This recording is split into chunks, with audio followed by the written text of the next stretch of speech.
señores autoridades, en su calidad de ciudadanos, señores ciudadanos, en su calidad de autoridades, no nos olvidemos nunca que ciudadanos somos y en ciudadanos nos convertiremos. Les voy a contar un cuento. Érase un rey que fue a vivir a España. El Borbón le decían al regente, cuya madre era un poco dueña de la actual Italia y el padre de la actual España. Resulta que un buen día él decide, posteriormente algún acuerdo realesco familiar que implicaba a todos aquellos que vivían en las Europas, que todo se debía construir en sus tierras y que a América le correspondía proveer de materias primas. En otras palabras, que nada se fabricara en América.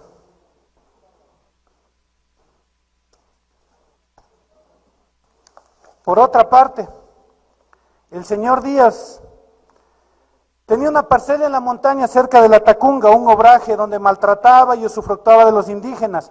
Era hijo de españoles, algo cruzado con sangre local, muy orgulloso de su origen europeo y con un poco de esa semilla de humillación por ser de segunda clase por el mero hecho de haber nacido en las Américas, un hacendado criollo a toda regla.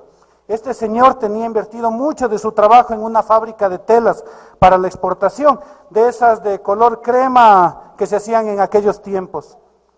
Resulta que un día empiezan a escasear las ventas, cada vez menos pedidos, empiezan a vender localmente, a bajarse los precios, a guardar y embodegar en la espera de mejores días. Finalmente cierra la fábrica y se dedica a sembrar sus tierras.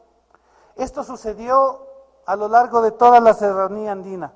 Los hacendados veían que las cosas se les complicaban.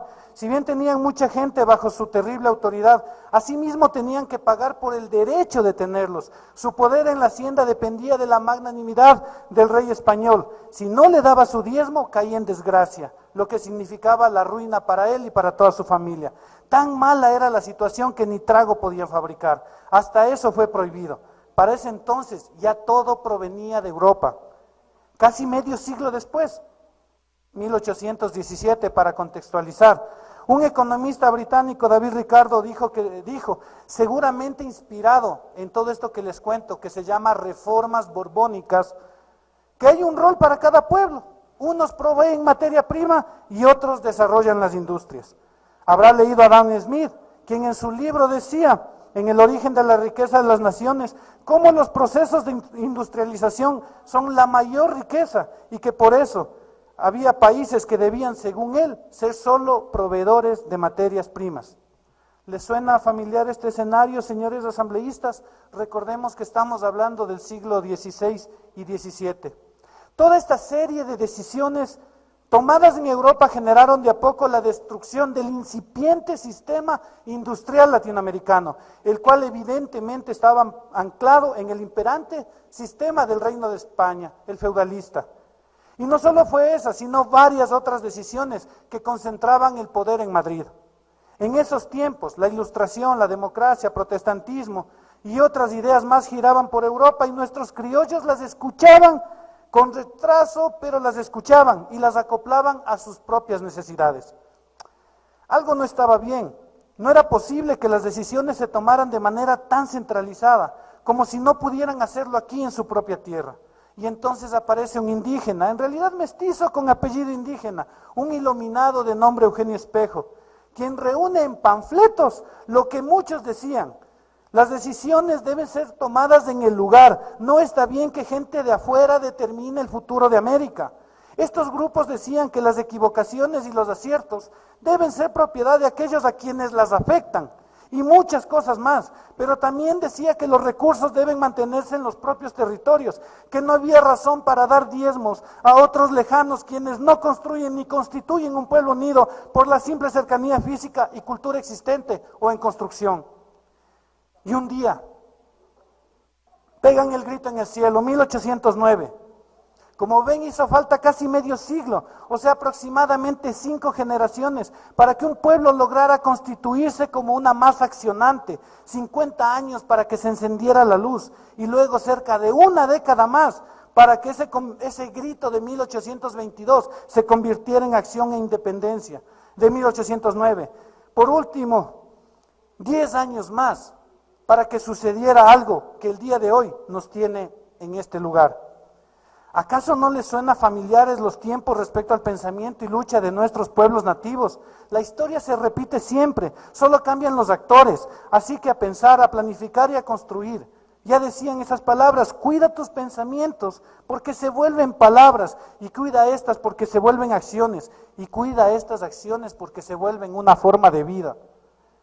8 años después de la batalla del Pichincha, 19 años después del primer grito de independencia, 27 años después de la muerte y encarcelamiento de Eugenio Espejo, un día un representante de cada territorio del Distrito del Sur se reúne en agosto y rápido, en septiembre, decide constituir algo, dejar un legado, deciden crear un Estado para que los recursos que se había logrado que no vayan a Madrid, tampoco lo hagan ahora, en ese tiempo, hacia Nueva Granada, la actual Bogotá.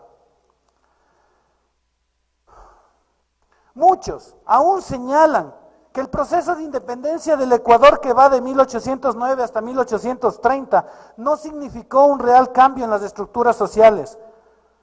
Los que mandaban siguen mandando y los que servían seguían sirviendo. Pero es que la lectura está equivocada. Este proceso de independencia no buscaba modificaciones en la estructura de la sociedad, sino que apelaba a la búsqueda de un equilibrio de poder en cada territorio. Buscaban poder pensar por sí mismos y decidir qué hacer con estos recursos. Buscaban que los criollos no sean tratados como pobladores de segunda categoría por el simple hecho de no haber nacido en Madrid. Buscaban equidad territorial. ¿Les suena esa frase?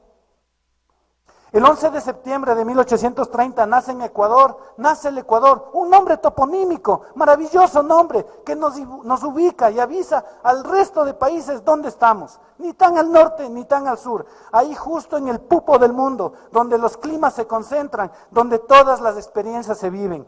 Y esto sucedió en Riobamba, en esta ciudad. En esta ciudad fue el epicentro de este nacimiento. Sin este paso histórico, aún nos darían decidiendo en Bogotá qué hacer con nuestras vidas. Las luchas sociales posteriores han sido posibles porque finalmente nosotros, los de las etnias mestizas y aborígenes, podemos tomar decisiones, equivocarnos, corregirnos, proponernos y proponer al mundo nuestras ideas.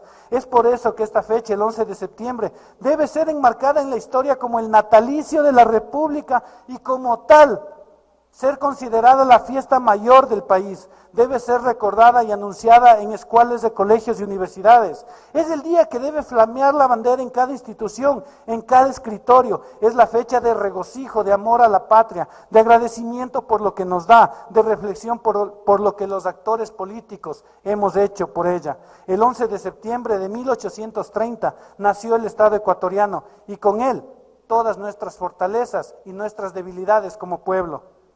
Finalmente, es necesario mencionar su trascendencia.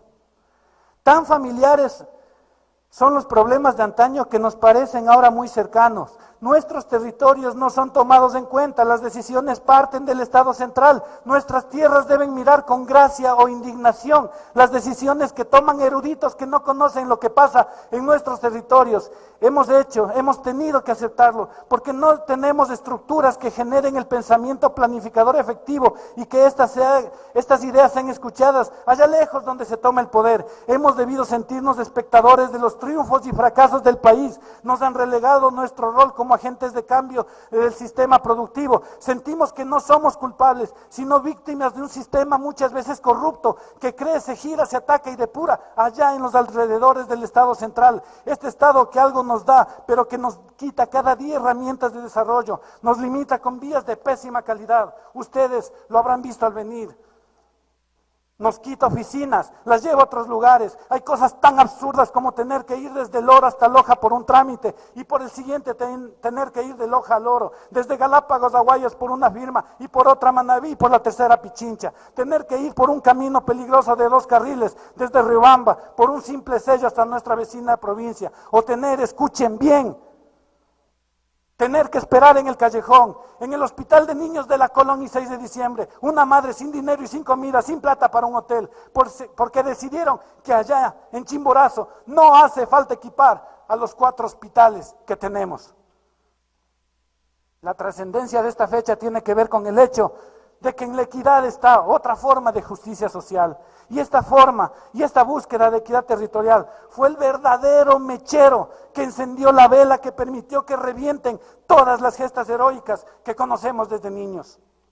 La trascendencia de esta fecha está en que debe ser el inspirador cívico para entender que las leyes deben ser construidas en igualdad de condiciones por cada territorio, disminuyendo sí el número de asambleístas, pero cambiando también la proporción que existe entre estos por cada territorio. Cuando la asamblea tenga más proporcionado el número de representantes por provincias, cuando no exista provincias que tienen 18 asambleístas, mientras hay otras que tienen 2 asambleístas, seguramente las leyes se reflejarán territorialmente más justas. Equidad territorial. Otra forma de justicia social. Gracias.